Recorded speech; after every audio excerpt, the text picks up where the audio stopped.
नमस्कार प्यारे बच्चों, कैसे हो आप सभी। उम्मीद करता हूँ आप सभी बहुत ही अच्छे से होंगे और आप सभी की स्टडी बहुत ही अच्छा चल रही होगी।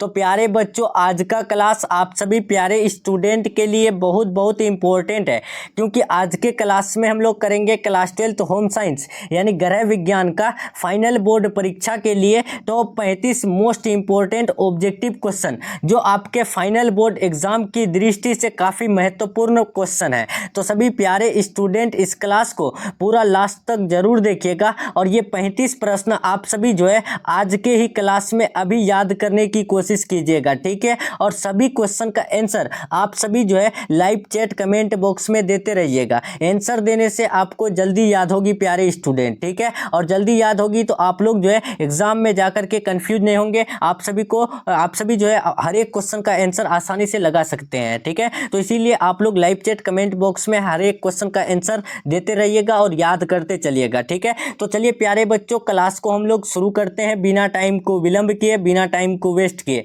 चलते हैं फर्स्ट क्वेश्चन की तरफ। फर्स्ट क्वेश्चन देखने से पहले प्यारे बच्चों, अगर आपको सभी सब्जेक्ट का PDF नोट्स परचेज करना है तो आप इस नंबर में कॉल मैसेज करके परचेज कर सकते हैं। नंबर है 7366865888, ठीक है। इस नंबर में आपको कॉल या मैसेज करना है। तो आपको जो है सभी सब्जेक्ट का chapter wise objective, chapter wise subjective, long question, short question, VBA objective और क्वेश्चन बैंक का ऑब्जेक्टिव, सभी प्रकार का जो है प्रश्न आप सभी को जो है इसी नंबर में कांटेक्ट करके परचेज कर लेना है, ठीक है। तो चलिए प्यारे बच्चों, क्लास शुरू करते हैं। चलते हैं फर्स्ट क्वेश्चन। देखिए आपके स्क्रीन में पहला क्वेश्चन आ चुका है और काफी इंपॉर्टेंट क्वेश्चन है और ये क्वेश्चन 2009 में पूछा गया है। तो देखिए पहला क्वेश्चन पूछा गया है कि गले में कौन सी ग्रंथि पाई जाती है। प्यारे बच्चों, जो गला है उसमें कौन सी ग्रंथि पाई जाती है। ऑप्शन ए थायराइड ग्रंथि, ऑप्शन बी पीयूष ग्रंथि, ऑप्शन सी अधिवृक्क ग्रंथि और ऑप्शन डी है थाइमस ग्रंथि। तो याद रखना है प्यारे स्टूडेंट, जो गला होता है उसमें जो ग्रंथि पाई जाती है वो यानी थायराइड ग्रंथि पाई जाती है, ठीक है।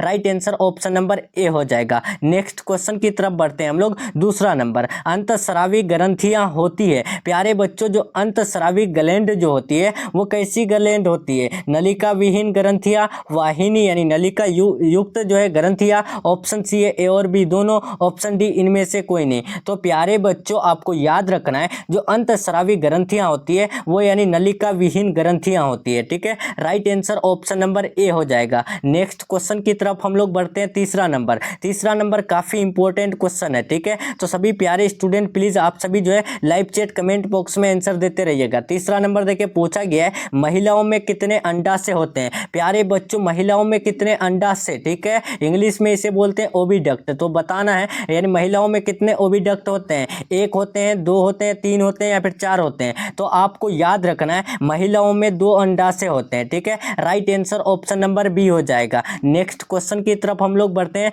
4 नंबर काफी इंपॉर्टेंट क्वेश्चन है कि निम्न में कौन मादा प्रजनन प्रणाली का भाग नहीं है। प्यारे बच्चों, इनमें से कौन है जो मादा प्रजनन प्रणाली का भाग नहीं है। शुक्रवाहिका, गर्भाशय, डिंबवाहिनी, अंडाशय। तो प्यारे बच्चों, आप यहाँ ऑप्शन ए में देख सकेंगे शुक्रवाहिका किस में पाया जाता है, नर प्रजनन प्रणाली में पाया जाता है, ठीक है। और शुक्रवाहिका का मतलब क्या होता है, जिसमें शुक्राणु का भंडारण हो, ठीक है। यानी स्पर्म का जहाँ जो है भंडार होता है उसी को हम लोग क्या बोलते हैं, शुक्रवाहिका। तो शुक्रवाहिका किस में होता है, तो वो नर में होता है। तो अब यहाँ पर क्वेश्चन क्या पूछा है, मादा प्रजनन प्रणाली का भाग नहीं है, तो ये इसका राइट आंसर हो जाएगा ऑप्शन नंबर ए, शुक्रवाहिका। नेक्स्ट क्वेश्चन चलते हैं। 5 नंबर, गर्भावस्था का प्रथम लक्षण क्या है। प्यारे बच्चों, जो गर्भावस्था है इसका पहला लक्षण क्या होता है। तो देखिए ऑप्शन ए है मासिक धर्म का बंद होना, प्रातःकाल जी मचलना, बार बार मूत्र त्याग करना, स्तनों के आकार में परिवर्तन।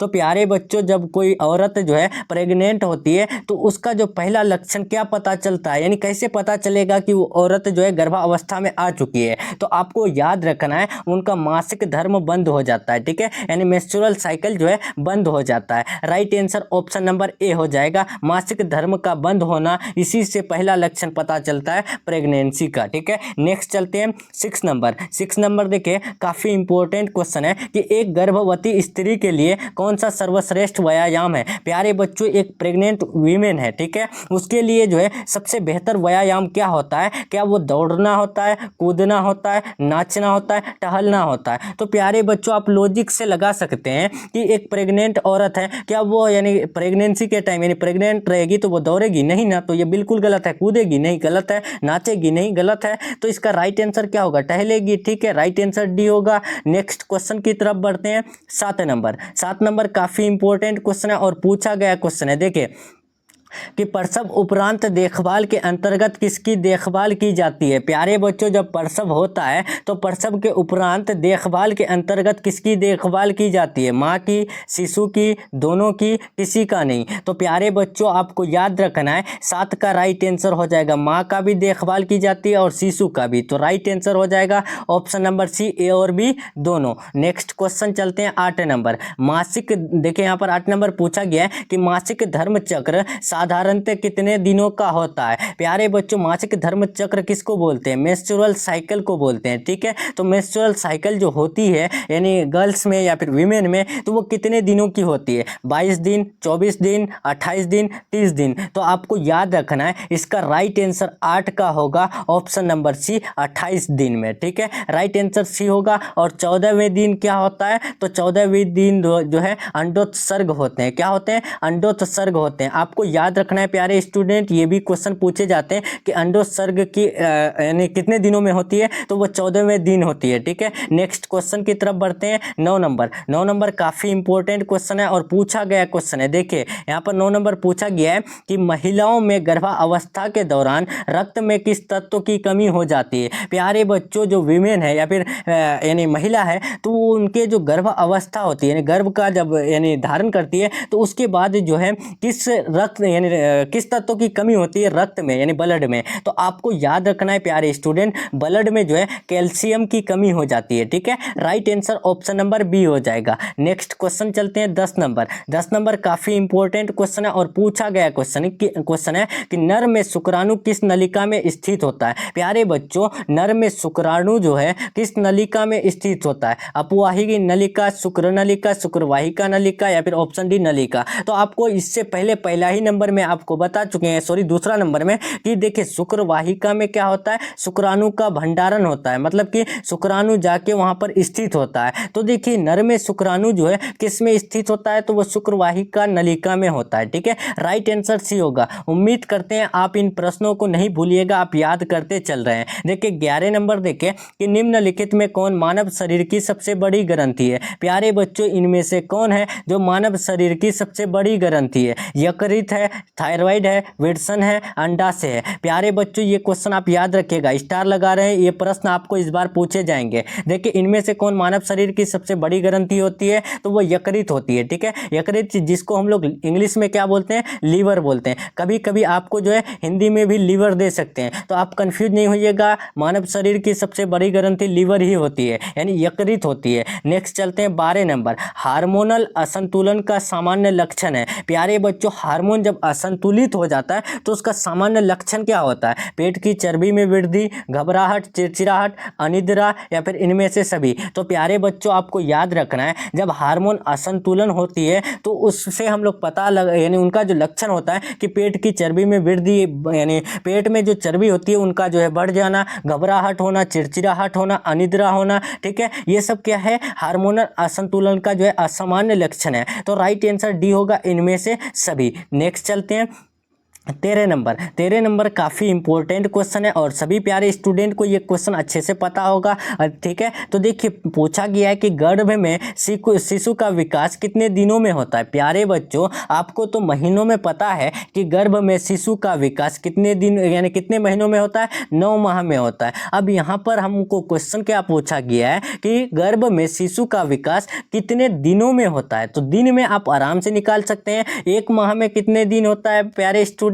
तो 1 माह में 30 दिन होता है, तो 9 माह में कितना दिन होगा? तो 9 माह में 270 दिन होगा। तो आपको ये भी ध्यान रखना है, यहाँ पर ऑप्शन में 150 है, 280 है, 390 है, 460 है। तो आप यहाँ से कंफ्यूज नहीं होइएगा। आपको पता होगा कि गर्भ में शिशु का विकास जो है कभी 5 दिन आगे होता है, कभी 5 दिन जो है पीछे होता है या फिर 10 दिन आगे हो जाता है। तो आप यहाँ पर जो है अप्रोक्सीमेटली लगा सकते हैं 270 के जगह में 280। ठीक है, right answer option number B हो जाएगा। ध्यान रखिएगा, आप याद रखिएगा। नेक्स्ट चलते हैं 14 नंबर, निम्न में कौन गर्भावस्था की अवस्था नहीं है। प्यारे बच्चों, इनमें कौन जो है गर्भावस्था की अवस्था नहीं है, तो याद रखना है जो शैशव अवस्था होती है ये गर्भावस्था की अवस्था नहीं होती है, ठीक है। राइट आंसर ए हो जाएगा। नेक्स्ट चलते हैं 15 नंबर, निम्न में कौन गर्भावस्था की कठिनाई है। प्यारे बच्चों, इनमें से कौन गर्भावस्था की जो है कठिनाई है, मतलब मुसीबत है। गर्भपात, अपरिपक्व जन्म,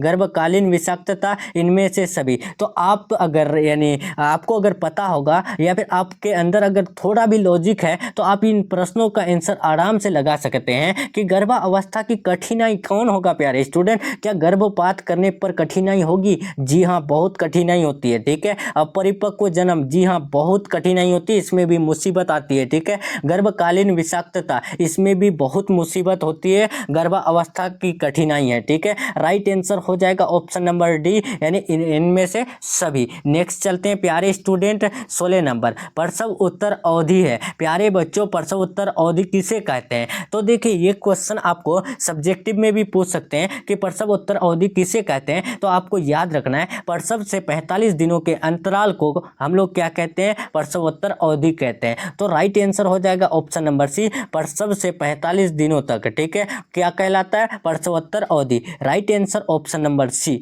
नेक्स्ट क्वेश्चन 17 नंबर, निषेचित डिंब का विकास कहाँ होता है? प्यारे बच्चों, जो फर्टिलाइजेशन ओव्यूम होता है तो उनका विकास जो है कहाँ पर होता है? देखिए यहाँ पर फर्टिलाइजेशन ओव्यूम लिख देते हैं, ठीक है। अगर जो भी इंग्लिश में अगर जानते होंगे तो आपको पता होगा। तो फर्टिलाइजेशन ओव्यूम का विकास जो होता है वो कहाँ होता है? गर्भाशय में, अंडाशय में, शुक्राशय में, इनमें से कोई नहीं। तो प्यारे बच्चों, आपको याद रखना है 17 का राइट आंसर हो जाएगा ऑप्शन नंबर सी, गर्भाशय में होती है, ठीक है। नेक्स्ट क्वेश्चन की तरफ बढ़ते हैं 18 नंबर, निम्न में कौन सा कथन सही नहीं है? प्यारे बच्चों, इनमें से कौन सा कथन है जो गलत है? क्या गर्भावस्था में पौष्टिक भोजन लेना चाहिए? जी हाँ, बिल्कुल लेना चाहिए, ये सही है। गर्भावस्था के दौरान अधिक पानी पीना चाहिए? जी हाँ, ये भी सही है। और देखिए, यानी गर्भावस्था के दौरान जो है शराब व नशीले पदार्थ का सेवन करना चाहिए? बिल्कुल गलत है, ठीक है। वजन के बढ़ने का ध्यान रखना चाहिए? ये भी सही है। लेकिन जो ऑप्शन नंबर सी है, क्या कोई औरत जो है प्रेग्नेंट है, ठीक है, यानी गर्भावस्था में है, तो वो शराब व नशीले पदार्थ का सेवन करेगी? क्या वो सेवन करना सही है? बिल्कुल गलत है। तो राइट आंसर होगा ऑप्शन नंबर सी। नेक्स्ट चलते हैं 19 नंबर, माँ का पहला दूध क्या कहलाता है? प्यारे बच्चों, जो माँ का पहला दूध होता है उसे हम लोग क्या कहते हैं? Colostrum, protein, vitamin, calcium. तो आपको याद रखना है उसे हम लोग यानी कोलेस्ट्रम कहते हैं। प्यारे बच्चों, ये भी आप याद रखिएगा, कोलेस्ट्रम में कौन सा एंटीबॉडी उपस्थित रहता है? तो IgA, मतलब एंटीबॉडी ए उपस्थित रहता है, ठीक है। नेक्स्ट क्वेश्चन की तरफ बढ़ते हैं 20 नंबर, निम्न में कौन मास्टर ग्रंथि है? प्यारे बच्चों, मास्टर ग्रंथि के नाम से कौन जाने जाते हैं? पिट्यूटरी ग्रंथि, एड्रिनल ग्रंथि, थायराइड ग्रंथि, पैराथायराइड ग्रंथि। तो आपको याद रखना है 20 का राइट आंसर ऑप्शन नंबर ए हो जाएगा। पिट्यूटरी ग्रंथि is the known of master ग्रंथि, ठीक है। नेक्स्ट क्वेश्चन चलते हैं 21 नंबर, 21 काफी इंपॉर्टेंट क्वेश्चन है और पूछा गया क्वेश्चन है। देखिए प्यारे स्टूडेंट, यहाँ पर पूछा गया है कि निम्न में से किस हार्मोन के स्राव के कारण पुरुष में पुरुषत्व का गुण आता है? प्यारे बच्चों, इनमें से कौन से हार्मोन का स्राव होता है जिसके कारण पुरुष में पुरुषत्व का गुण आता है? तो वो टेस्टोस्टेरोन हार्मोन के कारण, ठीक है। राइट आंसर ए हो जाएगा। नेक्स्ट चलते हैं 22 नंबर। देखिए 22 काफी इंपॉर्टेंट क्वेश्चन है और पूछा गया क्वेश्चन है कि जन्म से ही शिशु में किस संवेग का प्रदर्शन होता है? तो प्यारे बच्चों, जन्म से ही शिशु में जो है किस यानी संवेग का प्रदर्शन होता है? तो 22 का राइट आंसर ऑप्शन नंबर ए हो जाएगा, प्यार का, ठीक है। राइट आंसर ए हो जाएगा। नेक्स्ट क्वेश्चन की तरफ बढ़ते हैं 23 नंबर। 23 काफी इंपॉर्टेंट क्वेश्चन है और आपके फाइनल बोर्ड परीक्षा में पूछा गया क्वेश्चन है कि एक दूध पिलाने वाली माता को पहले 6 महीने प्रतिदिन आहार में कितना अतिरिक्त प्रोटीन देना चाहिए? तो प्यारे बच्चों, देखिए यहाँ पर एक दूध पिलाने वाली माता है जिसको पहले 6 महीने में जो है प्रतिदिन कौन सा आहार लेना चाहिए, यानी आहार में जो है कितना प्रोटीन लेना चाहिए, तो आपको याद रखना है 15 ग्राम प्रोटीन लेना चाहिए। ठीक है, right answer option number B हो जाएगा। नेक्स्ट क्वेश्चन चलते हैं 24 नंबर। माँ के स्तन से निकलने वाला पहला दूध क्या कहलाता है? तो इससे पहले आपको बताएं कि माँ के स्तन से निकलने वाला पहला दूध या फिर माँ का पहला दूध क्या कहलाता है, तो वो जो है कोलेस्ट्रम कहलाता है। ठीक है, जिसमें एंटीबॉडी ए उपस्थित रहता है, IgA उपस्थित रहता है। ठीक है, नेक्स्ट क्वेश्चन चलते हैं 25 नंबर। ज्ञानात्मक विकास की कितनी अवस्थाएं हैं? प्यारे बच्चों, जो ज्ञानात्मक विकास है उनकी कितनी अवस्था है? 5, 2, 4, 7। तो आपको याद रखना है 25 का राइट आंसर सी हो जाएगा, 4 अवस्था है। नेक्स्ट क्वेश्चन चलते हैं 26 नंबर। बच्चा को किस आयु में पहला दांत निकलता है? प्यारे बच्चों, कोई शिशु है, ठीक है, यानी जिसका यानी जन्म हुआ है, तो उसके जन्म के कितने दिन बाद जो है उनका पहला दांत निकलता है? तो आपको याद रखना है 26 का राइट आंसर ए हो जाएगा, 6 माह में। ठीक है, राइट आंसर ऑप्शन नंबर ए हो जाएगा। नेक्स्ट क्वेश्चन चलते हैं 27 नंबर। देखिए, शिशु को BCG का टीका कब लगाया जाता है? प्यारे बच्चों, कोई बच्चा है, ठीक है, जिसको BCG का टीका जो लगाया जाता है वो कब लगाया जाता है? BCG का टीका अक्सर पोलियो के लिए लगाया जाता है। ठीक है, तो देखिए BCG का टीका जो है कब लगाया जाता है, तो आपको याद रखना है 27 का राइट आंसर सी हो जाएगा, 3 माह में लगाया जाता है। नेक्स्ट क्वेश्चन चलते हैं 28 नंबर। देखिए 28 पूछा गया क्वेश्चन, इंपॉर्टेंट क्वेश्चन है कि बच्चे को पूरक आहार कितने माह के बाद से देनी चाहिए? प्यारे बच्चों, देखिए बच्चे को जो है जन्म के कितने दिन बाद से पूरक आहार देना चाहिए, तो आपको याद रखना है 28 का राइट आंसर ए हो जाएगा, 6 माह पर। ठीक है, यानी 6 माह के बाद। नेक्स्ट क्वेश्चन चलते हैं 29 नंबर। ORS पेय बनाने के लिए किसके साथ मिलाना चाहिए? प्यारे बच्चों, ORS को हम लोग जो है किसके साथ मिलाते हैं, यानी किस में मिलाकर पीते हैं? क्या दूध के साथ मिलाकर पीते हैं? बिल्कुल गलत है। सूप के साथ? बिल्कुल गलत है। जूस के साथ? नहीं।